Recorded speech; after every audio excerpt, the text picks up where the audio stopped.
Hi everyone, Saul Sunforge here for Dungeons and Taverns. I recorded this video yesterday in order to premiere it for tomorrow. I'm glad I went back to check because it was a 42-minute video with no audio. I guess I forgot to mute the microphone at the beginning of the video. Oops. Well, I get to remake it for you. So today's video is on the ins and outs of health, your character's health.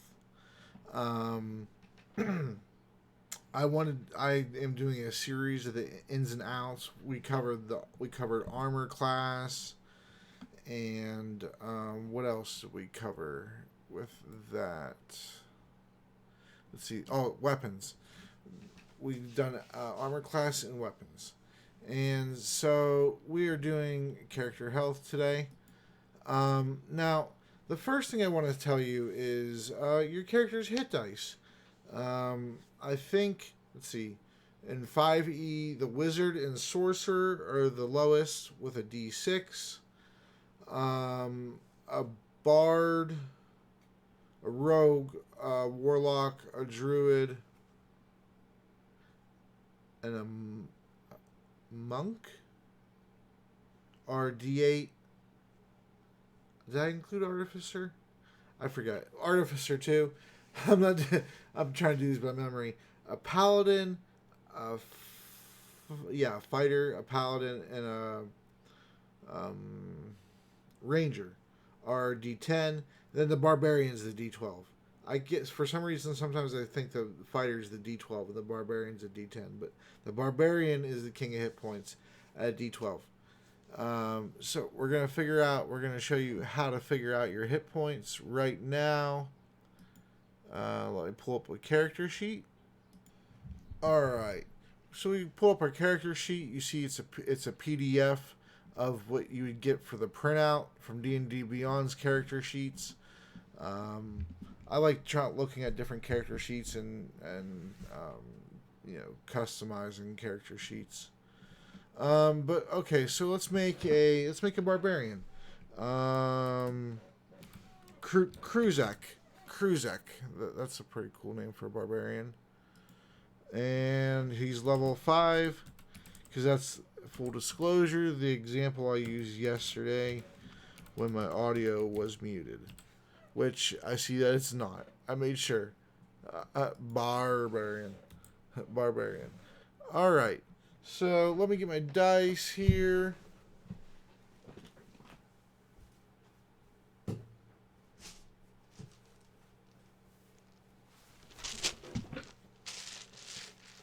All right, we got my dice bag. And let's roll up. We're going to roll up a constitution. 2. Give me 2 more d6s. There's a third. And, okay, there's a fourth.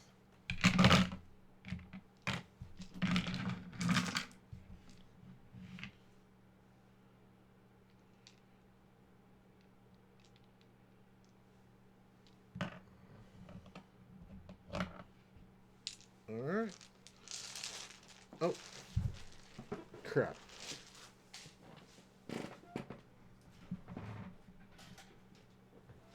There you go. Can't let these dice get away from you, because then they'll find your feet in the middle of the night. Alright, so we're going to go ahead and use 4d6, and we will drop the lowest. Alright. Let's see. 5 and 6, that's 11. And 4 is 15. Alright. So 15. And if you remember how I taught you how to figure out the bonus, in D&D you round down. So we'll take 14, half it, which is 7. Then you subtract 5, 2. So the constitution bonus is 2. Now, ideally, when you roll all your stats, you're going to give your barbarian a constitution of ideally higher than a 15. But we only rolled once. We're not rolling 6 times for this. This is just an example, okay? All right, so we see that this barbarian has a constitution modifier of 2. We go and put his hit dice. He's level 5. Each level you get a new hit dice. So you get 5 D12, right? Or you could just write D12 in there. That's fine. But up here you write 5. And then I write out of 5. So this way I know how many I spent. We'll talk about that in a moment. All right. So let's figure out our barbarian Cruzek's health. Okay? So the first level, everybody gets their hit dice maximum. You don't have to roll for the first level. So this barbarian will get 12. Okay? But he has a constitution modifier of 2. So you add those 2, and you got 14. Okay? So that's the first level. We got to figure out the next 4 levels, right? So let's you could take the average, which for a D12 the average would be 7. You can choose to take 7 health instead of rolling. You don't have to risk the roll. You can just take the average, but most people do risk it. Okay, so we're going to go ahead and risk it. Yes, we're not going to roll as good as we did yesterday when we made the video, because we rolled 12, 1, 11, 11. That's what we rolled yesterday. So let's see what we get this time. All right. 8. 4. Yeah, see?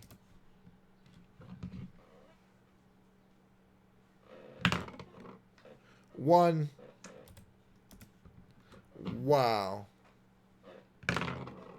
1.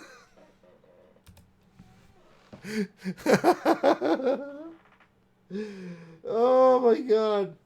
This example is turning out splendid. Okay. So, let's add our hit points. All right.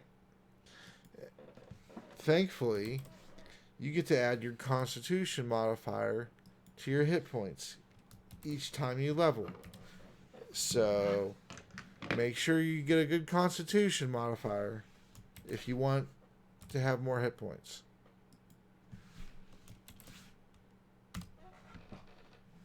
Now, in 5th edition, you can look at the skills and you can see that Constitution is not skill dependent.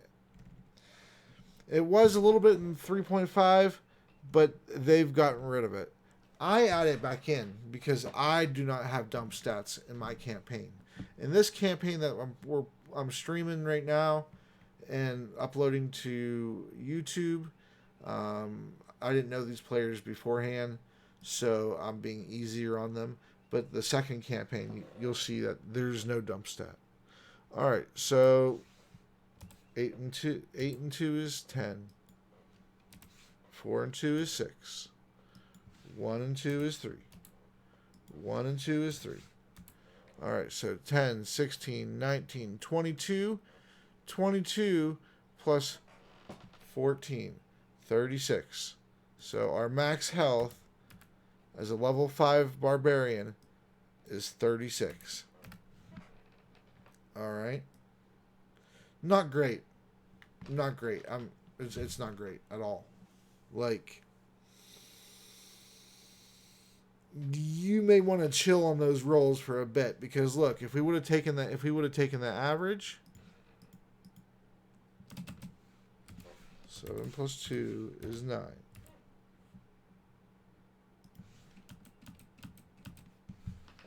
Seven plus 2 is 9.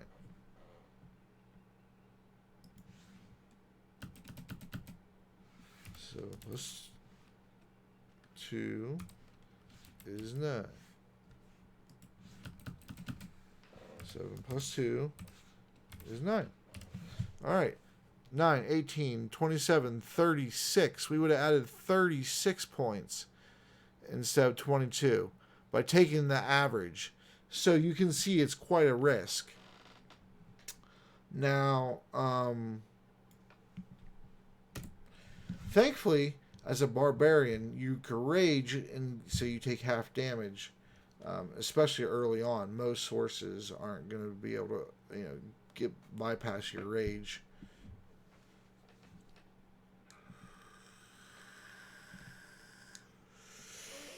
All right, so you got 36 health. You got 5 hit dice because you're level 5. Now, what this means, 5 out of 5, is whenever you take a short rest, you have 5 dice, 5 d12s to recharge your health. All right. So let's say we gotten into a fight with 2 orcs, and we got banged up pretty good. We're down to 14 health. All right. So we're missing 22 health. How many out of 5 total, how many of those d12s would you like to roll to try to recover your health? All right. So since we're missing 22, if we roll 2 d12s, the max we would get is 24. But add your constitution, that would be 28 for those 2 dice. So what are the chances of us getting 24 out of 28? Well, we just rolled, and you've seen how crappy those rolls were. So it's pretty low. So we're going to go ahead and roll 3. All right? We want to roll 3 d12s to try to get back our health. So we take our total we have left down to 2, which means our next short rest, we can only use 2. And you get 2 short rests per day. A long rest, 1 at the end of the day. You can only benefit from 1 long rest per day. Even if you just decide to stop and take another long rest, you're not going to benefit from it. All right. So we're gonna take our d12s. We're gonna roll out 3 of them to see how much health we get back. First roll is a 5. Second roll is an 11. Third roll is a 12. Beautiful. Beautiful. All right. And then we add the Constitution modifier.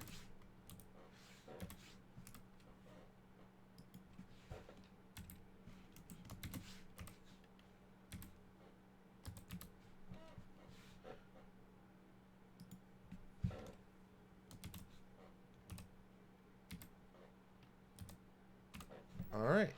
So 7 plus 13 is 20. 20 plus 14 is 34.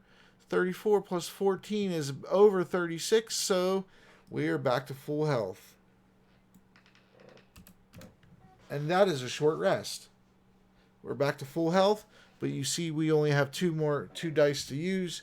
So let's say we get hurt really bad later. We get smashed. We fight 2 trolls and 3 goblins before our next short rest, and we're just eating shots left and right. All right, we got 4 health. We survived. Barely. We survived. Can we take a short rest, guys? I need a breather. All right. Well, you got 2 d12 left. So you use 2 d12. You're not going to just use 1. Why would you? You don't have another short rest. There's no reason to keep it. Rules as written. So we're going to go ahead and recover. We got a 5. We got a 9. 5 plus 2 is 7. 9 plus 2 is 11. 7 and 11 is 18. So we're back up from 18 and 4 is 22. We're at 22 out of 36 at the end of that short rest. And there's no more hit dice to gain health. Now, another way you can gain health is if somebody's using the first aid bandages and they have the healer feat. You can gain health. And it's way cheaper than healing potions. I'm not going to do the math for you. I would like you to do the math for yourself if you wish to. But you'll find that bandages, which are very underutilized, are significantly cheaper and do much more healing than basic healing potions for much cheaper of a price. I recommend somebody take the healer feat and use the first aid kits to bandage. Very much, I can't recommend it enough. If there's only one thing you remember from this video, remember that, please. All right, so the next way is healing potions. Now, healing potions come in different varieties or rarities, as they're called in tabletop games or computer games where you get loot. There's different qualities, different rarities, the frequency in which you'll find them. And the basic healing potion is common. So that means you're going to be able to find them absolutely everywhere. The general stores most very much likely going to sell them, unless you're in the very smallest of a town. A trading post for sure is going to have regular healing potions, and they're going to have most likely better quality than that. It also depends on what type of DM you have. Certain DMs may not want to give out too many healing potions, and some DMs may give out less magic items. It just depends on what type of DM you have, really, as to what you can do. But in a general rule, healing potions are readily available. They're common, as I said. They heal 2d4 plus 2, which is not a lot of healing whatsoever. It's not. But you can tell by my barbarian example that max health at level 1 for his dice is a d12 before the Constitution modifier, of course. So this healing potion has a capability of healing 10 out of that 12 for 50 gold. So this potion, the regular healing potion, in my estimation, is pretty good. It's a very good. It's your only choice, really, other than magical healing, for levels 1 and 2. But level 3, it's still a pretty decent proposition for level 3. Because anything that can heal you over like 20% of your health, I'd say, in one go, for an average roll, is it's worth it. It's worth it. At the price of 50 gold, though, that's rules as written. And in my campaign, I have my own economy and stuff, and so the potions are different. But we're talking about rules as written. I'm not going to interject my homebrew stuff as much as I can. I like to, but I'm trying. So the next rarity is uncommon, and that's a greater healing potion. A greater healing potion costs 100 gold, so double the price of a regular healing potion, but it does double the healing. 4d4 plus 4 this time instead of 2d4 plus 2. So that's a max of 20 healing instead of 10. And if you want, you could get, as a DM, you could give the players a little bit of a break there, because usually when you're buying more of a better quality for a higher price, usually you can give them a little bit of a discount, but that's up to you, and according to your supply and demand and everything like that in your campaigns.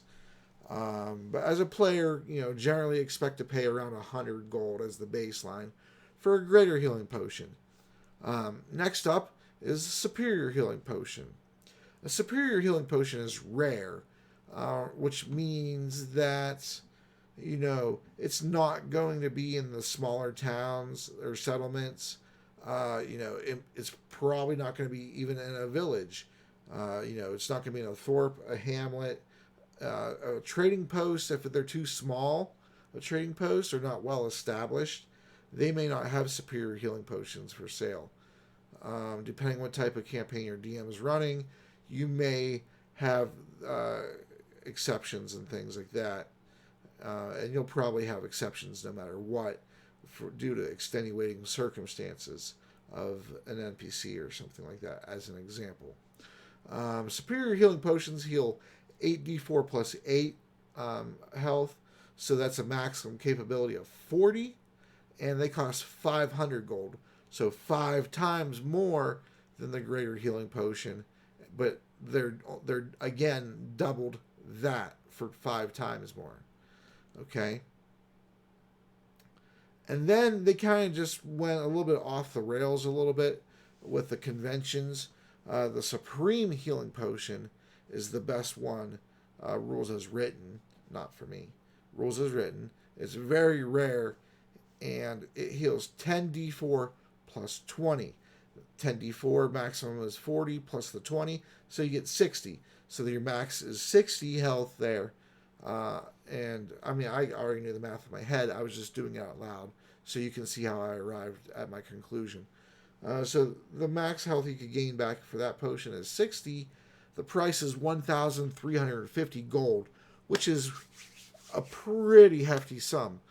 The Supreme Healing Potions are very rare, which means, you know, the largest cities or towns and, metropolises, capitals of kingdoms are going to have those types of potions. They're not going to be available. Traveling merchants most likely are not going to have them unless they have a whole slew of guards with them. If they have like a guard battalion of like 6 to 10 guards, there's a good chance that they have Supremes, because that means they're protecting things of larger value. And so if the party decides to hit the traveling merchant to steal, expect resistances based off of what that caravan may have. I'm not telling you to do it or not to do it. It's completely up to you. Do it.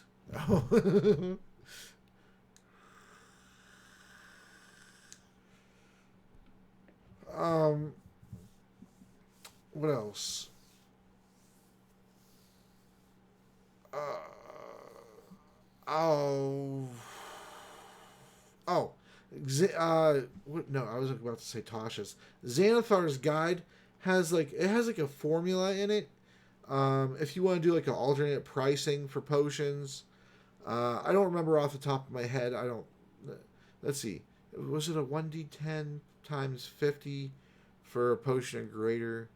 It was like 1d5 or 1d. No, it was one. It was 1d6. It was 1d6 times 50 for a potion of greater. The potion of the superior potion is 2d10 times 500, and the potion of supreme is I don't remember. It was a crazy number. It was like 1d4 plus 1 times like 40,000 gold or 80,000, some kind of crazy number like that. But it completely freaking insane. And so you are more likely to go with the rules as written, the original. Please, for the love of God, DMs, do not charge players freaking up to 250,000 gold for a supreme healing potion. Holy crap. That economy that rolled would just be, it would be Zimbabwe or something, like equivalent to real life. Where like millions of dollars is enough to buy a loaf of bread. Like that to me seems ridiculous. Even though I don't remember the exact thousands, unfortunately, it's not terribly important because they're insane numbers, and I refuse to play that game. Let's see. Another way that you can heal is there. You can get rings or potions of regeneration. They actively restore your health, in a passive manner. It's not something you need to worry about, other than attuning to the ring. Once you attune to the ring, it heals you so much per turn. I like to have, a lot of regenerative, homebrewed items using Troll's Blood. I let players craft potions using Troll's Blood and things. Your DM may be different. You may not be able to craft potions or healing potions included.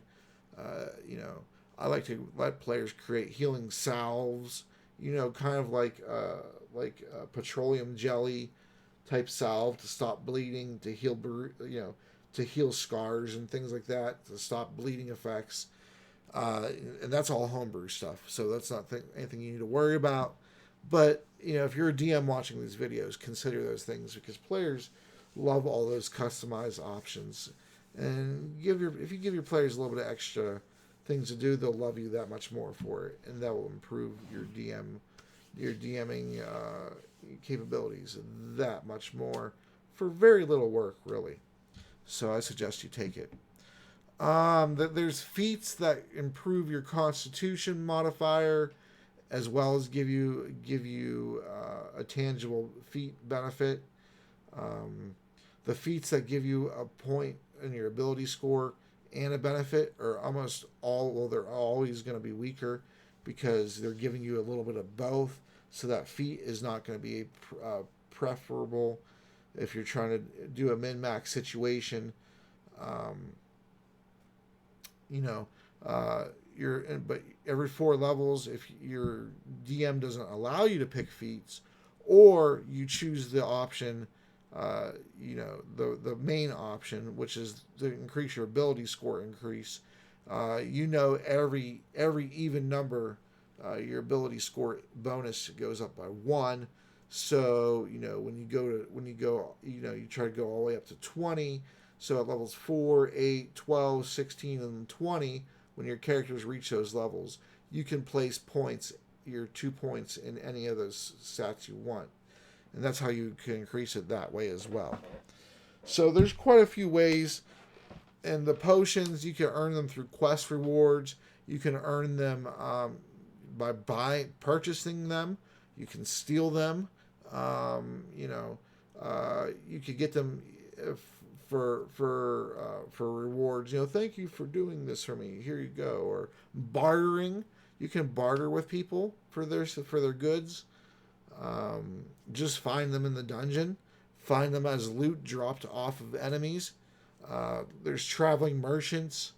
There's trading outposts. Usually where multiple roads from cities far away intersect.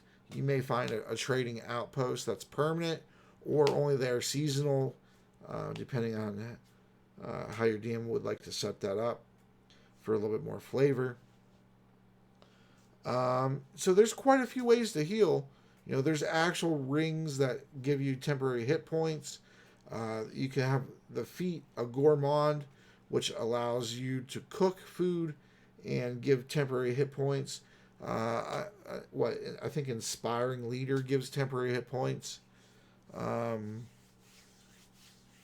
There's quite a few ways to gain hit points back. Fighters have second wind, where they can recharge their hit points by rolling a d10 and adding their con. And as they go up in levels, they're able to do second wind more often. So there's several ways to gain hit points. And then let me pull up the character sheet again. Alright, so we have our character sheet up. There's one more example I wanted to show you that I haven't covered yet. And that is death saves. In 3.5, there was no death saves. Once you went down to -9 health, that was it. If you reached -10, you're dead. So you had to recover from -9. In 5E, once you hit 0 hit points or less, you're unconscious and you're bleeding out, and you have to roll death saves. If you take up to half of your damage over your health, so that means you hit 0, and there's still enough damage left over to tick you to half of your full health. So let's say I get hit for that 22. It knocks me down to 0. But I get hit for 19 more. Alright? So that means I would have got hit for 22 plus 19. That's 31. So I would have got hit for 31 damage. Alright? But that puts me in a -19, which would be more than half of my max in the negative. And that's an instant death. Okay? But generally speaking, you won't go down that low. because that would mean that you were like at 1 or 2 hit points and you were critted for your last hit, like, or took a flame breath right to the face from a dragon when you were at low health, or disintegration. I don't know, feeblement, right? Some kind of beholder, right? Would just destroy you. But so we're gonna go ahead and assume that we didn't die. We're just unconscious and bleeding out. All right. So when it goes through everybody's turns or whatever in the round, it comes back to your turn. There's nothing you can do except try not to die. So you roll a death save. So you roll a d20,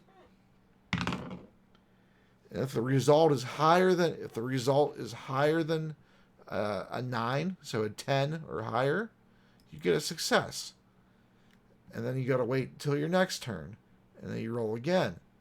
Okay, I rolled, and I got a failure. Okay, I got a 9. So the next round, when it's your turn, you roll again. I got a 7. That's another failure. I now have to get 3 successes before I get 1 failure in order not to die. Hold on a second. Excuse me. All right. So we have 2 failures. All right. So during this time, one of your party members is able to come over and bandage you up. If they bandage you up, they're stabilizing you.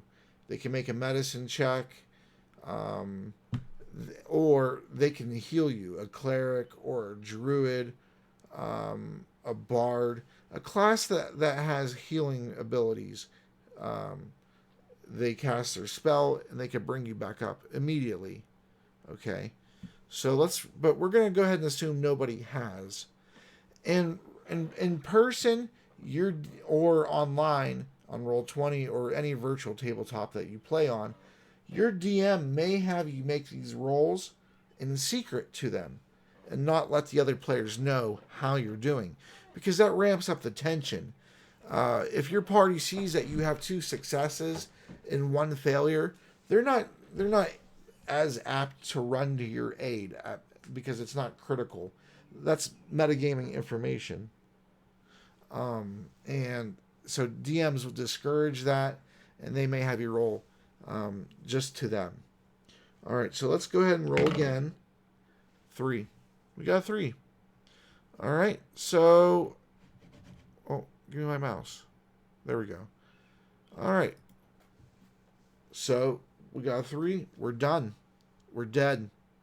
Unless we get resurrected at the end of that fight, or Revivify is casted. That's what that like within a minute, I believe. From druids. You're done, and your DM may have rules that once you're dead, and you may have to make a new character, or it may be, if it's too late in the campaign, you may just be done. It's up to the DM, and those are questions that you may want to ask for session 0 as a player. You may want to ask your DM, hey, how do you treat death? Am I able to make a new character? And when you make a new character, don't make the same character just with a different name. Don't do that, because that's tacky. Just don't do that, please. You want to make a different character. It could be a brother or a sister or whatever, and that makes sense. But you want to give them a different personality. Probably a different class even would be advisable. But I'm not a gatekeeper. I'm just letting you know it's how it's looked upon. All right, so let's assume that I rolled really well, okay, and I passed. Okay, I passed my saves. Well, when you pass your saves, you don't come back up to your feet. You're just conscious, which means you're no longer in danger of dying unless you get hit again. Smart enemies may come after you when you're on the ground if they don't believe that you've died. And so they may come after you when you're conscious and stable, but you're not able to fight. And that's not the DM screwing you over. In most cases, of course, that's not the DM screwing you over. The DM is made to play an enemy according to that enemy's intelligence. If it's an intelligent spellcaster, and he knocked out the spellcaster, but he realizes the spellcaster isn't dead, he may go after them. Or a dragon may scoop up an enemy, their enemy, which would be you, and carry you off and fly you up in the air, and then just pow drive you into the ground. Like those are some things that smart sentient creatures would do.